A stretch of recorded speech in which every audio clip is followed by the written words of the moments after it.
Herkese merhabalar. Bugün sizlere hem pratik hem çok lezzetli bir tarif olan fırında etli patates yemeği yapmak istiyorum.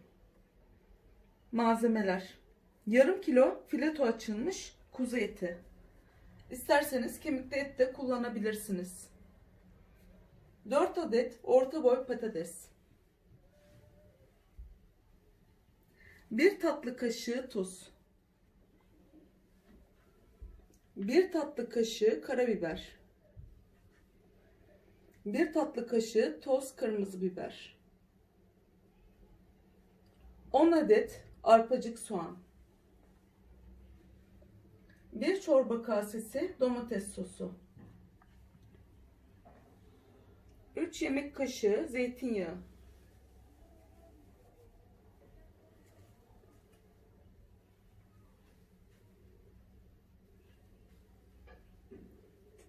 2 adet kırmızı kapya biber.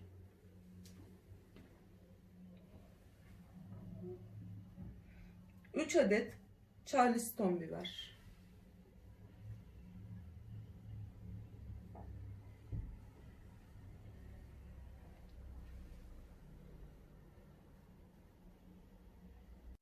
Ben etlerimi haşlayarak yapmak istiyorum. Çünkü etin suyundan da yararlanmak istiyorum ben yemeğimin içinde. O yüzden etlerimi daha önceden yıkamıştım. Şimdi suyun içine alacağım, haşlayacağım etlerimi. Öncelikle etler haşlanacak. Onlar haşlanırken ben diğer malzemelerimi hazırlayacağım. Kapağını kapatıp biraz daha su ilave edip haşlamaya bırakıyorum. Etimiz haşlanıyor. Ben bütün kefini aldım. Daha önceki videomda et haşlarken de göstermiştim. Hiç tuz eklemedim. Daha önceden de söylemiştim. Ete pişerken hiçbir şekilde tuz eklemediğimi. Tuz eklemeyin ki et sertleşmesin. Şimdi biraz daha pişirmeyi bekliyorum. Pişirdikten sonra yemeğimi pişirmeye başlayacağım.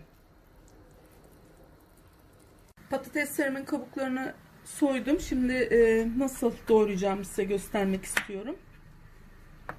Yemeklik yapmak istiyorum ben. İstediğiniz şekilde yapabilirsiniz. İsterseniz halka halka da yapabilirsiniz. Ben yemeklik yapmak istiyorum. O yüzden böyle yapacağım.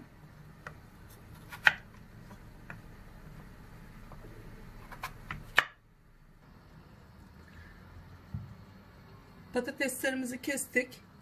Etlerimi de haşladım. Etlerimi şöyle içine koyacağım. Sosumu bunun içinde karıştırıp üzerine dökeceğim. Etlerimiz güzel pişti. Tam olarak pişirmedim. Biraz da fırında pişecek. Ben suyundan yararlanmak için haşladım. İsterseniz kavurarak da kullanabilirsiniz etinizi.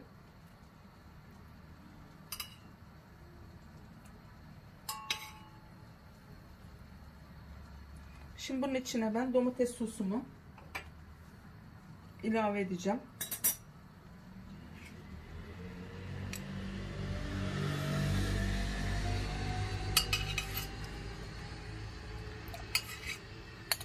Güzel bir sos yapacağım içine. Et sulu, güzel lezzetli bir sos yapmak istiyorum. Hem lezzet olarak hem de görsel olarak çok güzel olacak yemeğimiz. Yapmadıysanız bu tarifi deneyebilirsiniz.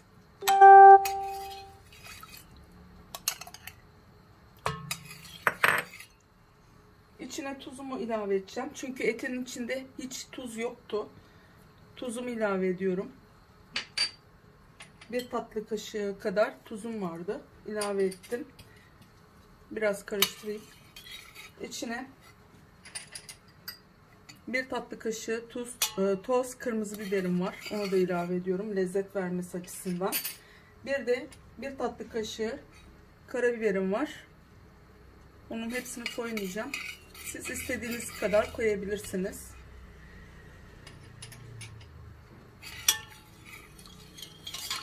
Sosumu şimdi patateslerin üzerine ilave edeceğim.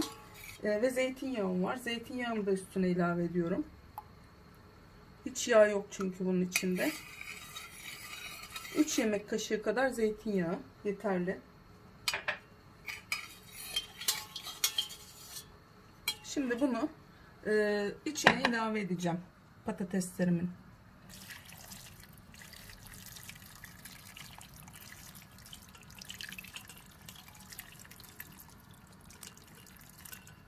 Görüyorsunuz, mis gibi. Hem kokusu çok güzel, hem lezzeti çok güzel. Çok güzel bir yemek olacak.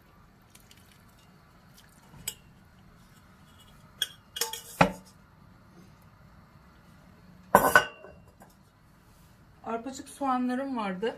Onları da içine ilave edeceğim. Bunlar da ayrı bir lezzet verecek yemeğimize. Bir de biberlerim var. Onları da içine ilave edeceğim. Arpacık soğanınız yoksa onun yerine küçük soğanları 2'ye 3'e bölerek içine ilave ederseniz yemeğin içinde de ayrı bir güzellik oluyor. O şekilde de yapabilirsiniz.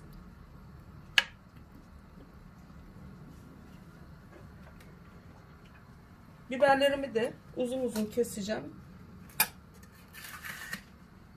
ve üzerine ilave edeceğim.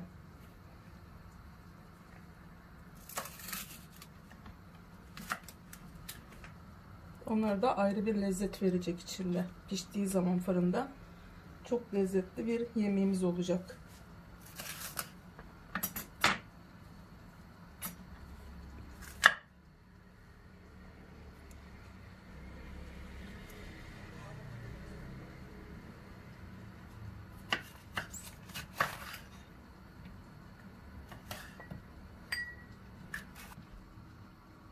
Biberlerimi de üzerine yerleştirdim.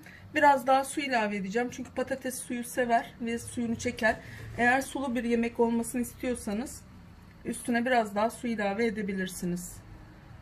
Çok güzel görseli oldu şu anda yemeğimizin. Ben biraz daha su ilave edip artık bunu fırına gönderme zamanı geldi. Şimdi yemeğimiz fırına gidiyor. Fırın zamanı.